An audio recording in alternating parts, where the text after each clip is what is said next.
Il est temps que la France lève son genou de notre cou. 7 siècles de misère fait de traite humaine, de colonisation et aujourd'hui de néocolonisation, cela suffit. Il est temps que la France nous foute la paix. Il est temps que la France prenne exemple sur ses voisins européens. L'Allemagne est la première puissance économique d'Europe, loin devant la France. La 3e ou 4e puissance économique du monde. L'Allemagne n'exploite aucun pays, aucune colonie. Je peux citer l'Italie, je peux citer l'Espagne, qui avait des colonies avant, mais qui n'exploitent personne, qui ne font pas ingérence, qui n'imposent pas des dirigeants dans leur ancienne colonie. Au nom de quoi la France croit pouvoir continuer à nous imposer des dirigeants, à faire des choix à notre place. Cela doit cesser et l'Afrique nouvelle, la jeunesse africaine, les élites africaines, la diaspora africaine dit non, ça ne peut pas continuer. L'hypocrisie de cette France se vit et s'exprime tous les jours. Prenons exemple du cas du Mali et du Tchad. Au Tchad, où le processus constitutionnel a été interrompu, la France a applaudi et son président est allé consacrer le nouveau roi. Au Mali, où ce n'est pas le processus constitutionnel qui a été interrompu, mais le processus de transition, la France a condamné et même a pris ses clics et ses claques pour dire qu'elle quitte le Mali. Ça, c'est de l'hypocrisie. C'est le 2 poids, 2 mesures. C'est le double langage que la France tient en Afrique.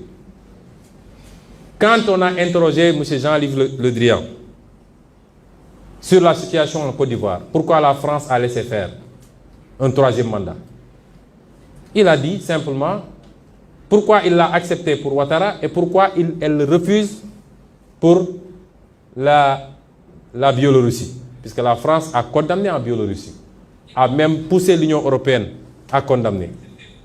M. Le Drian répond en disant que c'est parce qu'en Biélorussie, il y a eu des millions de personnes qui sont sorties dans les rues et que ce n'était pas le cas en Côte d'Ivoire. Voilà comment la France traite les questions africaines. Personnellement, nous n'attendons absolument rien de la France. Nous voulons qu'elle cesse de s'ingérer dans nos affaires. Que le peuple sénégalais puisse avoir le droit de choisir librement. Et non pas parce que la France a choisi un candidat, avec les méthodes qu'on connaît. On commence par cibler les gens, on les décore dans des légions d'honneur ou dans je ne sais quel autre grade, chevalier de je ne sais quoi. On les inscrit dans des loges maçonniques et on leur dit préparez-vous, ce sera vous après. Même l'hypothèse où Macky Sall ne pourrait pas passer, nous savons qui est en train d'être préparé par la France. Cela doit cesser, ça ne se passera plus comme ça. Que l'on soit bien clair, nous n'avons rien contre le peuple français. Et en France même, des voix politiques et citoyennes se lèvent pour tenir le même discours que celui que je suis en train de vous tenir. Nous sommes ouverts à travailler avec tout le monde, dans le sens d'une collaboration gagnant-gagnant. Nous avons besoin de gens qui investissent en respectant les lois de ce pays, réaménagées d'ailleurs. Nous avons besoin des gens qui transfèrent de la technologie. Nous avons besoin de gens. Il faut que ça cesse. Il faut que ça cesse. Je ne suis pas en train de dire que la France est à l'origine de tous nos maux. Elle n'est pas responsable de la corruption de nos élites. L'argent du peuple qui est volé tous les jours, détourné dans des comptes offshore, détourné pour construire des immeubles à gauche, à droite, détourné pour corrompre de l'électorat.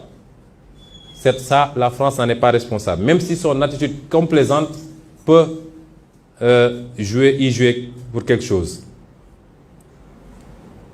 La France n'est pas responsable du clientélisme, des détournements de deniers publics, de l'incompétence de nos leaders, incapables d'identifier les priorités.